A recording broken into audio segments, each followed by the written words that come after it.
Amigos y amigas de Revista de Frente, nos encontramos, seguimos en Caracas, Venezuela, reportando la situación que ocurre en nuestro hermano país de Venezuela. Nos encontramos junto a Reinaldo Iturriza, sociólogo, exministro de Cultura y exministro de Comunas, Comunas y movimientos Movimientos sociales. Sociales. ¿Cómo estás?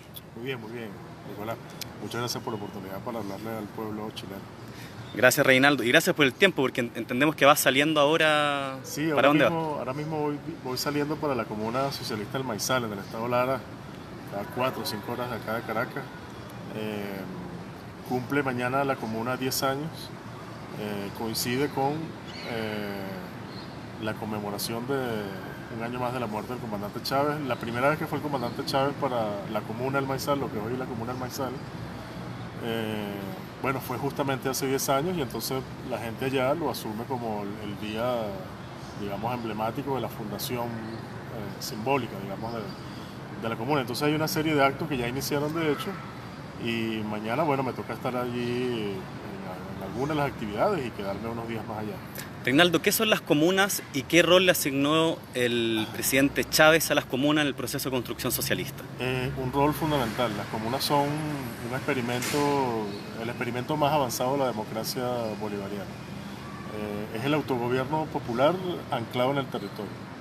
En determinado momento, no da mucho chance digamos, de explicarlo con profundidad, pero en determinado momento es muy evidente desde el principio, ¿no? Teóricamente, conceptualmente, pero cuando ya existen las condiciones para hacerlo, las condiciones de viabilidad, digamos, ¿no? El comandante Chávez, bueno, digamos, asumimos que no es suficiente con tener el control del Estado, hay que tenerlo, indudablemente. Aquí esa discusión se zanjó desde el principio, eso de que si tenemos que estar o no tenemos que estar en el Estado, por supuesto que tenemos que estar allí, pero la revolución no se va a hacer allí. De hecho, nosotros tenemos una pelea, seguimos teniendo una pelea muy dura, muy fuerte a lo interno de la vieja institucionalidad, digamos, que es nuestra enemiga, es contraria absolutamente a los intereses populares. Y como te decía, ya desde el principio, desde antes, desde la década de los 90, cuando están en las discusiones programáticas sobre, bueno, cuál es la sociedad que nosotros queremos construir, ya hay una conciencia bastante grande en torno a la necesidad de ir más allá, ¿no? De construir una nueva institucionalidad. A partir de 2005, 2006 sobre todo, a las comunas le preceden una experiencia, o sea, iniciativas de organización muy sólidas, muy fuertes. Y a partir de este momento que te digo, hay un hito temporal allí muy importante en el que el presidente dice, bueno, hay que promover los consejos comunales, ¿no? Es el pueblo organizado, el común de la gente organizado en el territorio. Tenemos que organizarnos allí, identificar cuáles son nuestros problemas fundamentales. Esto es muy importante, esto de organizarse en torno a la necesidad en torno a los problemas y a la necesidad de resolverlos, los problemas concretos de la población, ¿no? La manera chavista de hacer política tiene que ver con la necesidad de organizarse para resolver esos problemas y la necesidad de resolver la cuestión económica, que por supuesto es lo central. Si nosotros no transformamos la base económica, si no transformamos la estructura económica, bueno, por supuesto que vamos a seguir teniendo una serie de problemas muy serios a la hora del avance de la revolución, ¿no? Entonces, la comuna, que digamos en términos más formales o en una primera instancia todavía muy formal, es agregación de esos espacios, de esos consejos comunales, se plantean entonces, yo creo que fundamentalmente, o sea, si tuviéramos que resumirlo, se plantea fundamentalmente afectar las relaciones económicas, combatir a lo que el comandante Chávez decía, los poderes fácticos en el territorio. Nosotros tenemos la alcaldía, ¿no? No sé cuál será el equivalente en Chile. Se llaman Aquí, comuna la forma institucional comuna. burguesa estatal. Claro. Aquí tenemos, bueno, obviamente el Estado-Nación, tenemos estados y tenemos municipios, ¿no? Bueno, la comuna... entonces reflexionaba Chávez, bueno, nosotros tenemos el Estado, tenemos el control del Estado, la institucionalidad del Estado en general, y tenemos la mayoría de las gobernaciones, la mayoría de las alcaldías, pero, bueno, eso no es suficiente, eso no basta, porque más allá digamos, de la gran capacidad de maniobra que ciertamente nos permite tener el control de esa institucionalidad, los poderes fácticos están allí, están los terratenientes, están sus bandas armadas, está pero fundamentalmente los poderes económicos, ¿no? Entonces, bueno, ¿cómo nosotros nos organizamos en el territorio para dar la pelea allí, para ir liberando espacios, ¿no? A partir de ese momento, te repito, 2005-2006 van a tener va a haber momentos, digamos, picos y momentos donde vuelve a perder la centralidad de la experiencia. Pero en general, a partir de ese momento, o sea, si tú lo describieras así gráficamente, en general a partir de ese momento crecen, ¿no? Crecen paulatinamente. Y en el 2012, cuando el comandante habla el 20 de octubre de 2012, muy poquito tiempo, un par de semanas después de la victoria electoral, su última victoria electoral, el 7 de octubre, es el famoso golpe de timón, que termina siendo como el testamento político del comandante Chávez. Bueno, le da una centralidad enorme al tema comunal. Era muy evidente que él venía de nuevo como a reimpulsar el tema comunal porque se juega todo esto que te estoy explicando en términos estratégicos, ¿no? Y con el presidente Nicolás Maduro, bueno, en ese momento, o sea, vamos a elecciones nuevamente, el 14 de abril de 2013, el presidente Nicolás Maduro, por supuesto, recoge, bueno, a que Chávez se lo encarga eso específicamente, como si fuera mi vida, le dice, ¿no? Muy dramático. Bueno, en ese contexto es que yo asumo la responsabilidad del Ministerio de Comunas, que tiene o sea, su objetivo es acompañar, digamos, ese proceso que es fundamentalmente popular, bueno, de creación y de consolidación y de multiplicación de comunas a lo largo y ancho del territorio nacional. Reinaldo, ¿qué tipo de actividades realizan las comunas? ¿Qué tipo de actividades económicas para que nuestro público en Chile lo comprenda? Bueno, como te digo, o sea, la idea es que tú identifiques cuáles son las potencialidades del territorio. Por ejemplo, vamos a hablar del maizal, ¿no? Vamos a hablar de ese ejemplo concretísimo del maizal. Ahí hay una potencialidad de siembra enorme, extraordinaria. Son tierras muy productivas, con una vocación para la producción de maíz muy importante, pero también también para la ganadería. Allí hay una unidad de producción del maizal que se encarga de la cría de porcino, de la cría y de la venta y de la distribución popular. Y así otros rubros, pues granos, hortalizas. Entonces, implica la organización de los comuneros y de las comuneras para, en primer lugar, por supuesto, la producción, y en segundo lugar, la distribución de todo lo que produce la comuna. Por supuesto, siempre va a ser a precios mucho más solidarios que, digamos, el mercado privado, digamos, ¿no?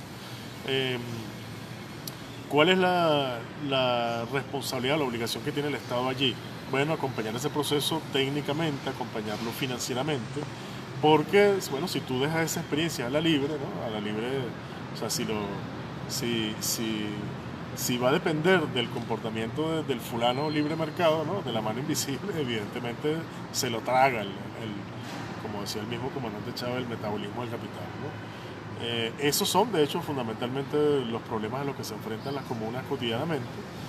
Muchas veces la misma incomprensión de una parte del funcionariado sobre el carácter estratégico de estas iniciativas, pero es eso, es organizarse para la producción y luego lo que se produce, bueno, distribuirlo de la manera más equitativa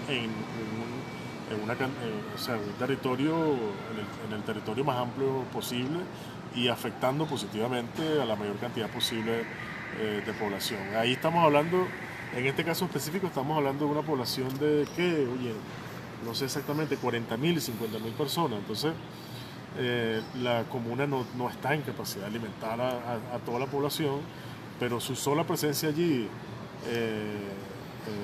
incide significativamente, digamos, en lo que la gente de carne y hueso consume en ese territorio, ¿no? Entonces imagínate esa experiencia multiplicada por 1000 en todo el territorio nacional. Ahorita en Venezuela hay alrededor, formalmente, la lista, digamos, formal de comunas supera ya las 3000.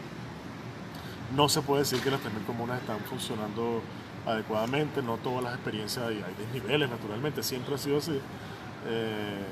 Pero en la medida en que esa experiencia se va consolidando, las posibilidades que nosotros tenemos de construir una economía mucho más soberana, mucho más, solidaria, por supuesto, en la medida que nosotros vamos liberando territorios productivamente, en esa medida, bueno, vamos liberando literalmente la nación, pues, ¿no? Reinaldo, para darle también, poder ingresar a este debate de los comunes en un contexto histórico más general, en este debate entre marxismo y anarquismo, este debate europeo entre Marx, Bakunin, Marx planteaba la necesidad de ocupar el Estado en el proceso de transición socialista, pero también hablaba de la necesidad de ir disolviendo el Estado para que fueran los productores directos los que asumieran las tareas de la economía. La pregunta que te quería realizar es: ¿cómo en el proceso bolivariano se ha ido abordando esta tensión que se da entre, por un lado, un Estado que está al servicio de la revolución, pero que tiende más bien a concentrar ciertas formas de gestión de la economía, y las comunas que más bien apuestan por democratizar y expandir esas capacidades de construcción? ¿Cómo se ha dado? Muy buena precisión. Una de las cosas fascinantes del proceso venezolano bolivariano es que esa tensión está presente desde el principio. Te lo comentaba un poco al principio a propósito del tema del Estado.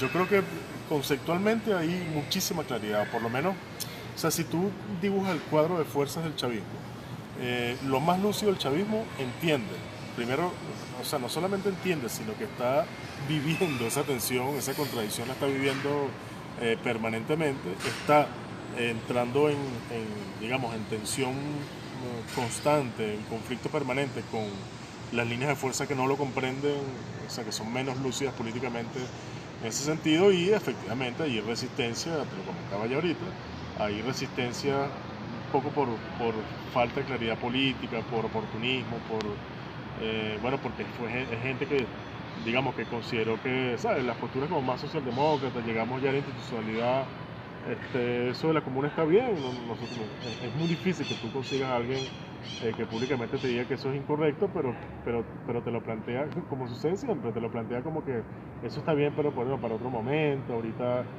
lo importante es producir, entonces las alianzas más bien deberíamos buscarlas con el sector privado. Y bueno, y mientras tanto, entonces le damos, digamos, como no podemos pues dejar de apoyar a las experiencias comunales, pero no las hacemos lo central de nuestra política. Hay que ser realistas, camaradas, hay que ser un poco pragmáticos. Eso es el día a día de la discusión aquí, cuando tú estás metido, cuando estás involucrado directamente en la experiencia, digamos, en la lucha comunera, ¿no? De manera que sí, se expresa, como te digo, todos los días. Ahorita mismo, que hay una situación económica sumamente difícil,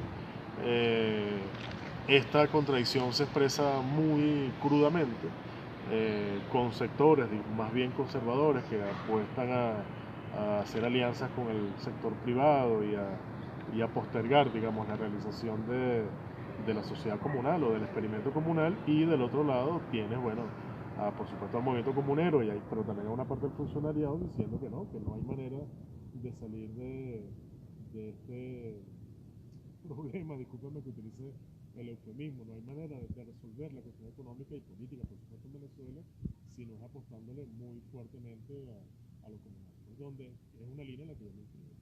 Y en ese sentido, y vinculándolo también a tu experiencia como ministro de Cultura, el socialismo, ya lo dijo el Che Guevara, necesita parir un hombre, una mujer nueva, podríamos decir también ahora, porque implica un cambio cultural. La pregunta que te queríamos realizar desde Revista de Frente es: ¿cuánto ha impactado estos 20 años de revolución en un cambio cultural del pueblo venezolano?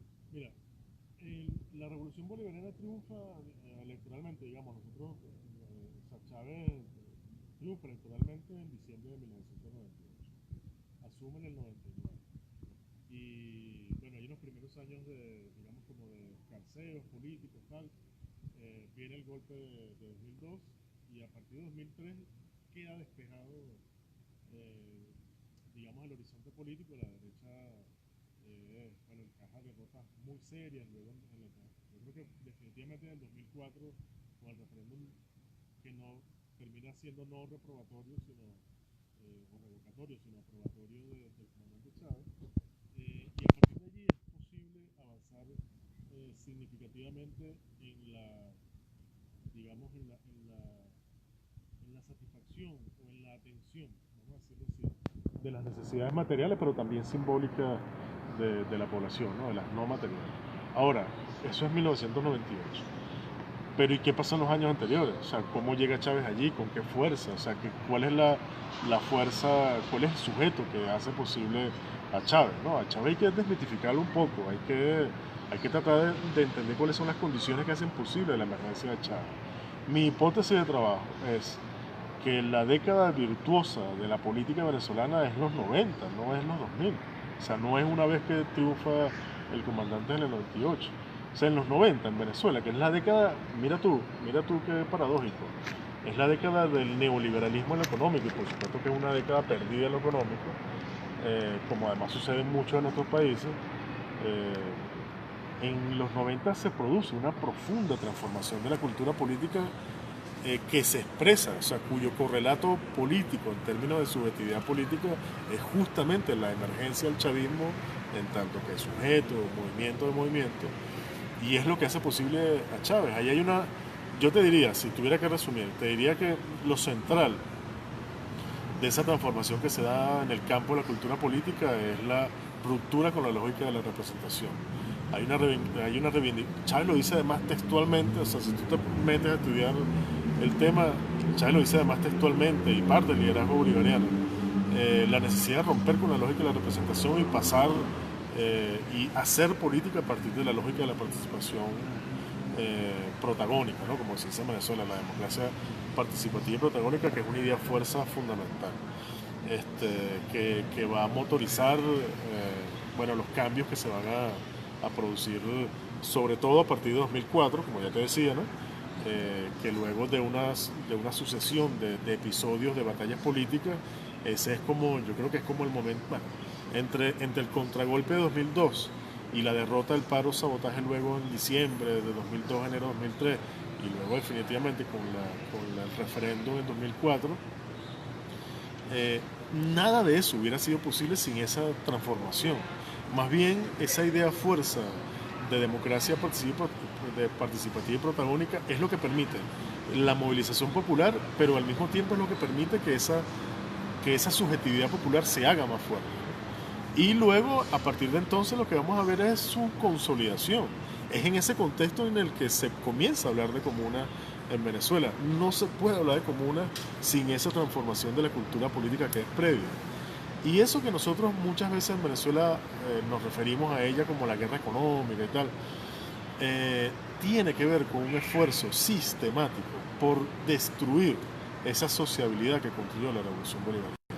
Es decir, ellos han tratado durante estos 5 o 6 últimos años bueno, imponer, como decimos acá, imponer un proceso de neoliberalización de la sociedad venezolana. Es decir, volver a los 90 en lo económico, pero eso tiene, bueno, un correlato en lo político muy importante, ¿no? Entonces, pero bueno, para cerrar la idea, la transformación cultural precede a la Revolución Bolivariana, es la que hace posible la Revolución Bolivariana. Y en la medida en que eso nos permitió suficiente fuerza, ese acumulado de fuerza nos permitió ganar las primeras batallas, muy importantes además, o sea, estamos hablando de batallas muy importantes. Eso nos permite, bueno, seguir avanzando en el terreno de la cultura política, y es lo que nos trajo hasta aquí. O sea, esa cultura política se expresa en un entramado popular que es el sobre el cual se sostiene este gobierno. Este gobierno sin ese entramado popular no existe, pues, ¿no? Entonces, hay un intento, hay una feroz arremetida contra esa cultura política y todo digamos, sus expresiones en términos organizativos, institucionales, etcétera, pero al mismo tiempo, bueno, que ha tenido éxito relativo además, pero al mismo tiempo, o sea, éxito relativo que se expresa, bueno, un debilitamiento de la base social del chavismo, pero al mismo tiempo nos ha permitido, como te decía, bueno, que hoy estemos nosotros aquí conversando y Nicolás Maduro en Miraflores. Reinaldo, en esta misma línea de la batalla cultural, todo proceso revolucionario, me ha tocado estar en Cuba y en Bolivia, se enfrenta también a un dilema generacional. Las generaciones que impulsan la revolución triunfante la defienden porque saben lo que costó llegar ahí, pero las nuevas generaciones no necesariamente piensan de esa manera y lo que más bien son derechos los naturalizan. Y te lo comento porque hay un sector juvenil importante en Latinoamérica y en todos estos procesos que dice, bueno, muy bien la revolución, pero ahora con los salarios que hay, la misma revolución me permitió ser profesional y con los salarios que hay no me da en el fondo. ¿Cómo ves tú cómo se está intentando enfrentar desde el proceso la capacidad de capturar, de volver a convocar a los jóvenes?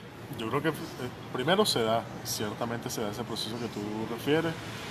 La población, yo no manejo ahorita las cifras exactas, pero la población venezolana menor de 24 años y menos, de hecho creo que es el segmento poblacional más grande, imagínate tú, o sea, estamos hablando de la mayoría de la población, nada más y nada menos, y si no es la mayoría, exactamente, discúlpame la imprecisión, es enorme. Eh, Hay una generación, lo conversaba recientemente con unos compañeros, unas compañeras, hay una generación para la cual, o sea, que ni siquiera vivió el contragolpe de 2002, o sea, todo esto que te acabo de contar, eh, cuyo hito político más importante, más relevante de su generación es la muerte del comandante Chávez, nada más, ¿no? Y bueno, para la que la revolución bolivariana ha sido una experiencia política de vida, una donde no está en la ecuación el comandante Chávez como ser vivo, pues, ¿no? Y dirigiendo el proceso. Ahí hay un desafío enorme. Yo mismo he estado involucrado en varias experiencias donde hemos intentado trabajar ese tema, obviamente el Ministerio de Cultura, pero mucho antes de eso en Ávila TV, una televisión que era dirigida precisamente al público juvenil. Yo en esa materia soy muy crítico, yo creo que falta mucho, creo que el discurso digamos chavista oficial es muy conservador, gira demasiado en torno a los códigos de la propaganda, e incluso cuando se trata de construir un discurso para referirse y para defender todo lo que construimos y que ha sido destruido parcialmente y necesitamos reconstruir, es un discurso muy limitado. O sea, creo que falta mucho más audacia, creo que falta hablarle, mira tú, más que hablarle, volviendo a la experiencia de Ávila TV, ¿no? Más que hablarle a la juventud y tal, que como siempre decimos los políticos de izquierda, creo que es muy importante que la juventud hable, y la juventud habla con sus códigos y con sus éticas y sus estéticas, y eso los va a chocar.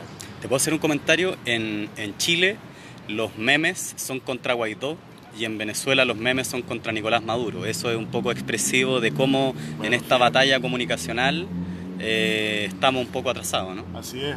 Bueno, yo creo que, bueno, como en todas partes, creo yo, ¿no? Pero el tema aquí luego está, o sea, si nosotros nos pusiéramos a reconstruir o sea, cómo se ha transformado todo el tema del campo de la comunicación, o sea, la centralidad que tenía la prensa escrita en 2002, o sea, la prensa escrita ahorita básicamente no existe, ¿no? Y creo que hay un problema también generacional de la dirigencia de relacionarse a pesar de que ha habido el mismo presidente Nicolás Maduro, de hecho en algún momento insistía tanto en el tema que era hasta cansón, ¿no? La necesidad de que nosotros entendiéramos el modo de funcionamiento de estas nuevas herramientas, porque evidentemente son las herramientas a través de las cuales circula buena parte de la producción simbólica, política, además una juventud, bueno, que como toda juventud es muy irreverente, que tiene todo el derecho del mundo de ser irreverente con la clase política chavista. Además, el chavismo de todas las generaciones siempre fue muy severa con su gobierno, un gobierno que consideraba suyo, pues, ¿no? Y con la clase política. Y yo creo que no cabe esperarse una cosa distinta de los jóvenes, de los más jóvenes. Y bueno, eso, o sea, para no da mucha chance de profundizar más en el tema, pero creo que nos falta mucho. Yo creo que en esa materia, yo creo que hay que ser, o sea, si podemos conceder que la propaganda es funcional en algunas circunstancias, creo que en general, ni en este momento, ni nunca, es muy productiva, es muy eficaz. Creo que es muy poco eficaz políticamente, y que hay que ser mucho más audaces en ese sentido, porque además, o sea, si lo quieres ver, no porque eres... no por vocación, no porque eres muy audaz, sino si quieres ser pragmático, tienes que entender la necesidad de que sea la juventud misma la que tome la palabra y diga las cosas que tiene que decir, independientemente de que a ti te guste o no, cómo las dice e incluso qué cosas dice. Recientemente entrevistamos acá en Caracas a Atilio Borón, un intelectual argentino, Y Atilio planteaba algo bien interesante, decía, estas maquinitas, los celulares, son las Kalashnikov del siglo XXI, o sea, ahí hay un llamado importante al tema de las comunicaciones. Te quería preguntar, el día de hoy se llegó de vuelta al país el autoproclamado Guaidó. ¿Qué implicancias trae para la situación política del regreso de Guaidó? Mira, mi opinión personalísima es que, primero, Guaidó es un muñeco de ventríloco del gobierno estadounidense. Es una figura muy gris.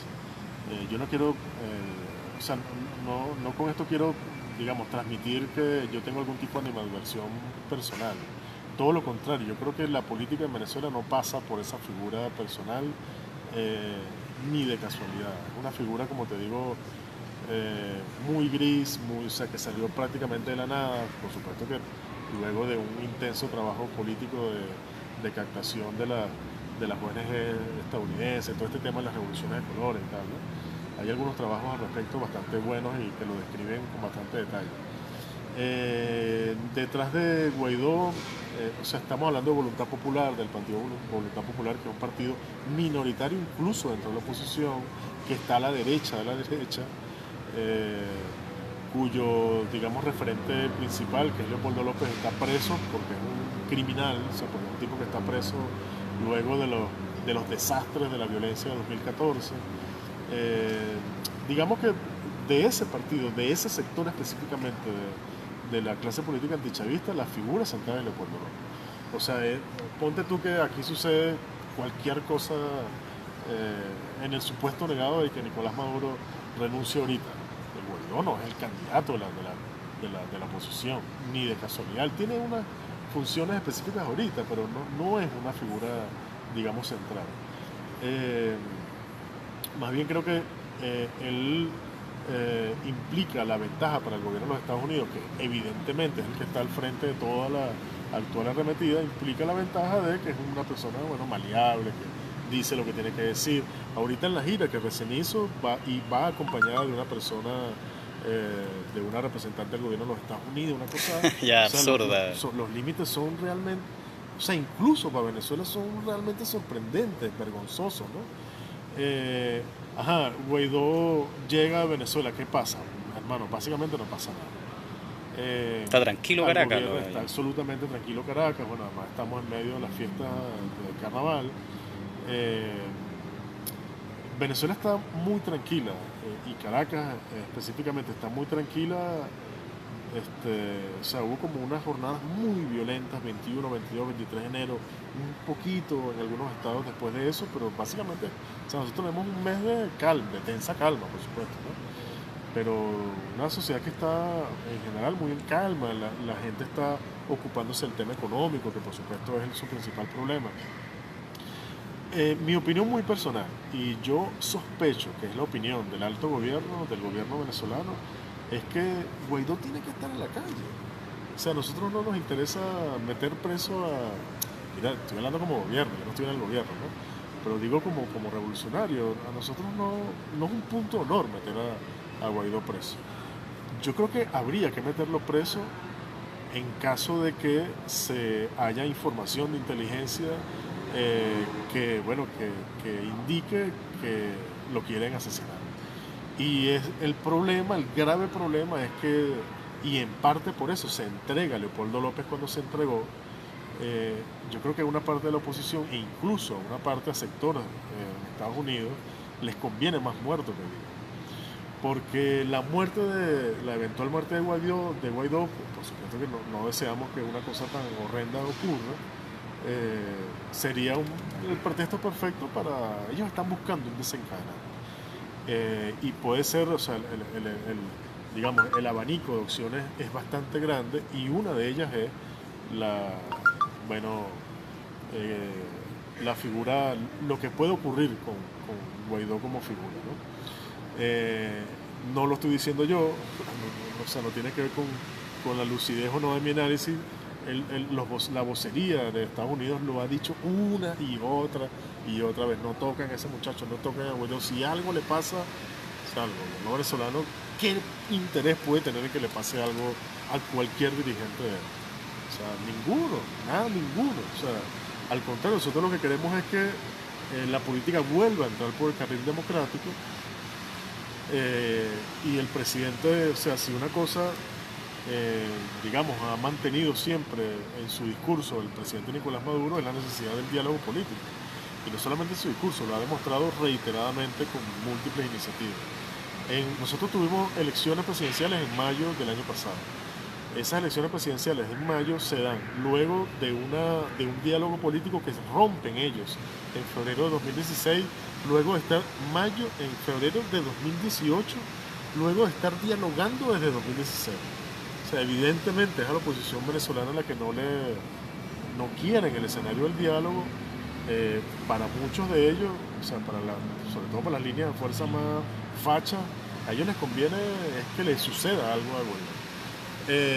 Si tú quitas eso del panorama, que entre, o sea, que salga y que a pesar de que tiene prohibición de salir del país, bueno, ya salió, bien, pero que entre, no pesa una orden de captura. Y mira, si eventualmente Guaidó es capturado, es fundamentalmente para preservar su vida y no por ninguna otra razón.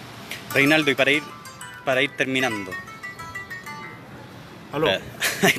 Ahí nos había dicho antes de iniciar que estaba esperando, está a punto de viajar al estado de Lara, así que le alcanzamos a robar un par de minutos para poder contar lo que está pasando en la hermana Venezuela. Hemos estado hablando con Reinaldo Iturriza sobre cultura, comunas y sobre la situación de Guaidó en Venezuela. La última pregunta, Reinaldo, ahí robándote los pocos minutos que te quedan, es: estuve hablando con un compañero y con compañeras venezolanas que organizaron recientemente un encuentro de jóvenes. Más de 400 delegados vinieron a expresar sus solidaridades de África, Chile, desde Europa. La pregunta que te quería realizar es, contesta. Así, comunicaciones en vivo, así son las comunicaciones en vivo, chicos. La pregunta que te queríamos realizar es: ¿cómo esta gran batalla geopolítica que está ocurriendo en Venezuela se puede convertir en una oportunidad para fortalecer tanto el proceso revolucionario en Venezuela y también la solidaridad? Porque estamos viendo en Latinoamérica que las izquierdas se están activando. Muchas izquierdas que antes estuvieron dudando, se apoyaron a Maduro, ahora están tomando cada vez claras y masivas posiciones de rechazo a la intervención. ¿Cómo convertimos esta gran batalla en una victoria para las fuerzas de la izquierda y los movimientos sociales a nivel regional? Sí, yo comparto el diagnóstico. Yo creo que yo estuve en Buenos Aires en noviembre, noviembre del año pasado, y las compañeras me decían, hablábamos del cerco respecto de Venezuela, ¿no? Entonces yo lo hablaba como de una cosa a la que ya estamos acostumbrados, y entonces me decían, no, tú no entiendes, o sea, tú estás en Venezuela, tú no estás allí todo el tiempo, y tú no tienes idea de cómo el cerco ha ido fortaleciéndose conforme han pasado los años. Y bueno, toda la propaganda está a partir de la migración masiva y toda la Venezuela que se pinta, la gente muriéndose de hambre por las calles y, ¿sabes?, con una absoluta precariedad, etcétera, etcétera.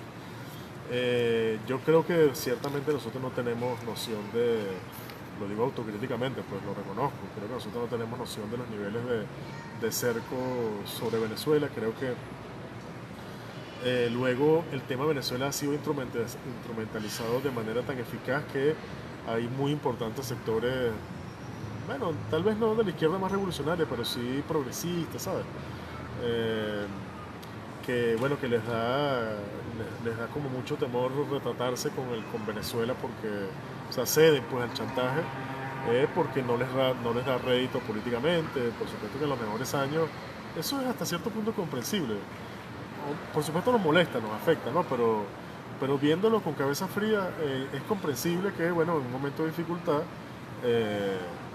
la gente que está menos parada, menos firme, que tiene menos carácter políticamente, bueno, dude sobre si dar su apoyo o no a la revolución bolivariana, en el que es sin duda su momento más difícil, ¿no?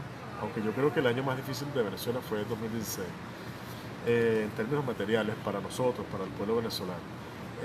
Creo que la brutal arremetida y la visibilidad que ha adquirido el gobierno de Estados Unidos, o sea, el liderazgo que ha asumido, o sea, que es muy descarado, o sea, el hecho de que sea una figura tan nefasta como Elliot Abrams, y bueno, y la banda de criminales de guerra que está dirigiendo la operación contra Venezuela, la operación militar contra Venezuela, creo que eso también ayuda mucho.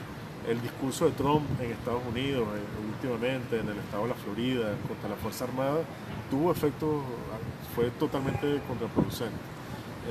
Nucleó mucho más la Fuerza Armada y así en todo, pues, ¿no? Yo creo que y luego está, por supuesto, nuestras propias debilidades, la falta de entendimiento sobre la necesidad de tener digamos, un relacionamiento mucho más activo y diverso con movimientos y figuras en todas partes del mundo. Creo que nos ha faltado mucho también en ese sentido. Sí tengo la misma impresión de que mucha gente se ha acercado en primer lugar a comprender, ¿no? Creo que nosotros aquí en Venezuela tenemos que hacer un esfuerzo enorme por explicar